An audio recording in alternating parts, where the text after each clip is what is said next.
Over the weekend, more items from the Epstein files were released, and that spells bad news for Andrew Mountbatten Windsor. Included in this recent release were photos of Andrew hovering over what looked to be a young girl on the floor. There is no indication of this person's age, although if we are going on allegations, then we can assume it's a minor or someone very, very young. However, I do want to read this article from Feminegra giving details on all of the times that Andrew was mentioned in this recent release, and then Keir Starmer's comments. Let's get into it.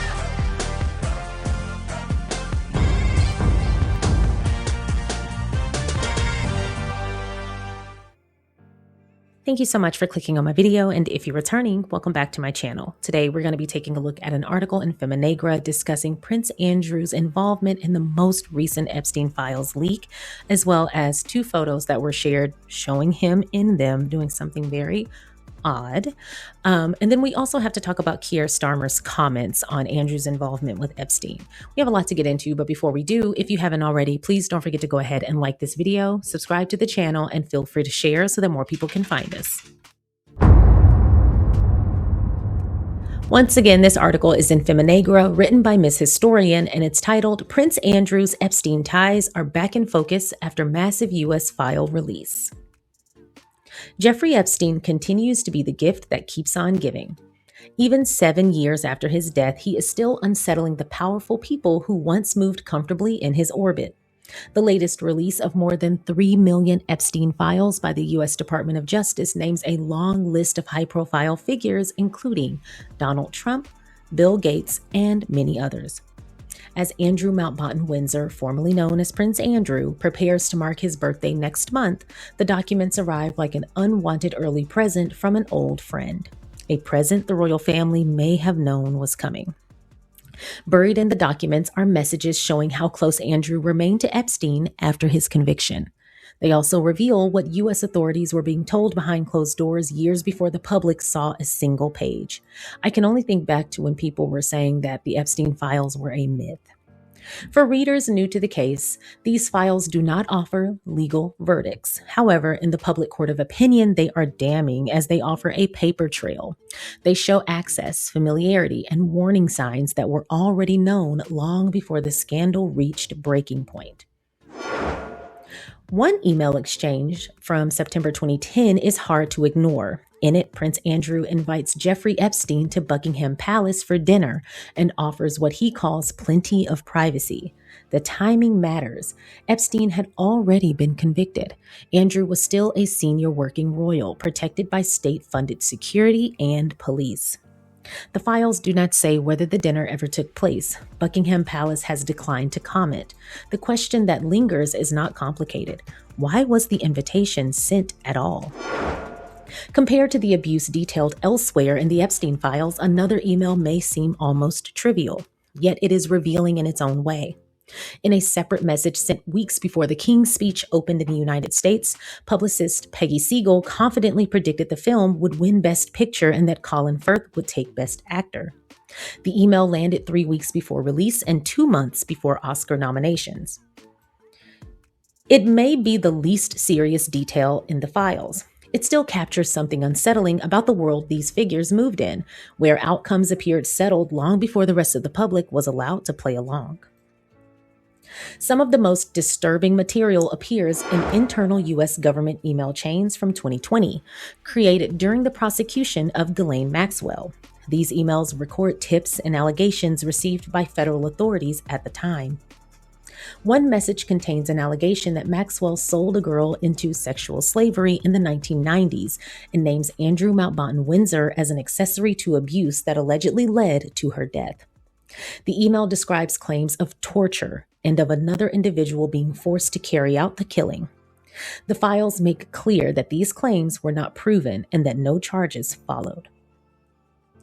What is beyond dispute is that these allegations reached U.S. authorities years ago. They were formally logged, circulated, and reviewed inside the system. They did not surface in public until 2026. The context casts earlier statements in the UK in a harsher light. The Metropolitan Police said there was nothing to investigate. The newly released files now show the U.S. officials were holding an email that explicitly accused Andrew of being an accessory to murder. As these documents emerge in the early hours in London, the focus shifts away from denial and toward a harder question: who knew what and when? A series of disturbing images circulating online purport to show Prince Andrew hovering over a young woman lying on the floor at what appears to be a private indoor gathering. The woman's face is redacted. In the background, another person's legs are visible, kicked up behind table, adding to the unsettling nature of the scene.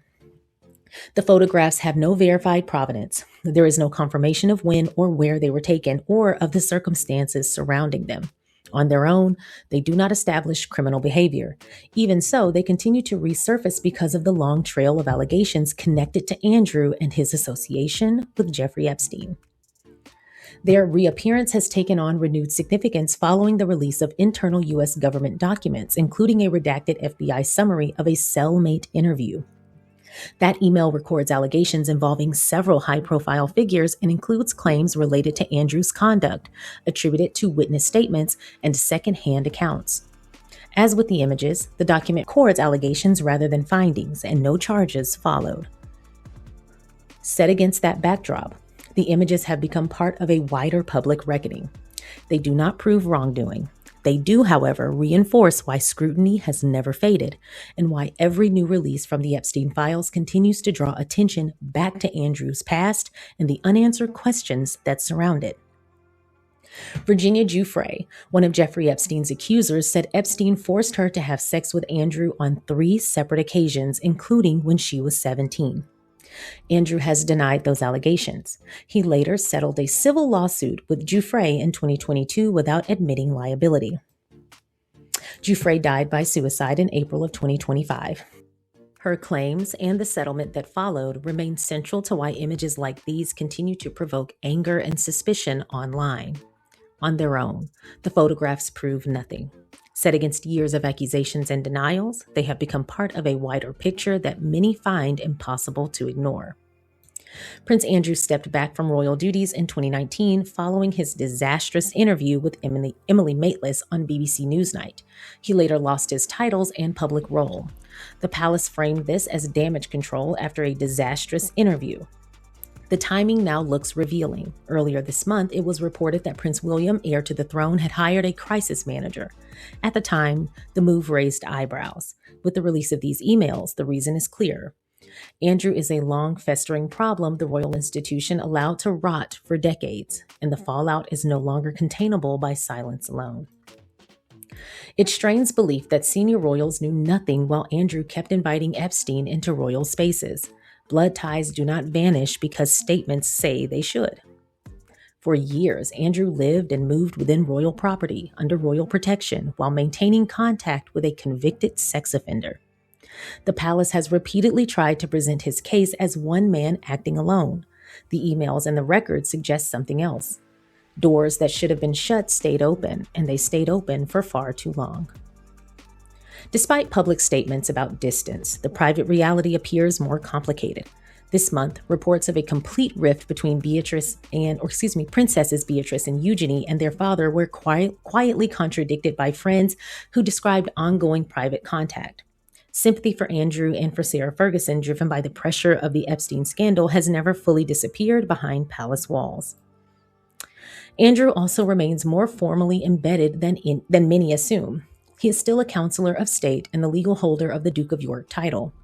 He remains in the line of succession, a status that will only change if Parliament decides otherwise. Whatever the optics, the institutional ties remain intact. Images from Andrew's private life continue to circulate online, including photographs showing him in close proximity to a young-looking individual. The context of those images is unverified. What is verified is how jarring they appear when set against the allegations that have followed him for years. Andrew is the man the royal family protected for so long. This is the man William and Kate chose preference as neighbor over Prince Harry and Meghan Sussex. Andrew is the same man they publicly accompanied to church, a gesture widely interpreted as unity and support. The palace may wish to draw a firm line under Andrew's past. The record shows that the line was never as clear or decisive as the public was led to believe. Now, I want to read this next part from The Guardian, and both of these articles are linked in the description box below. If you want to read them in full, I highly recommend that you do, as well as take a look at more of the photos that Feminagra produced.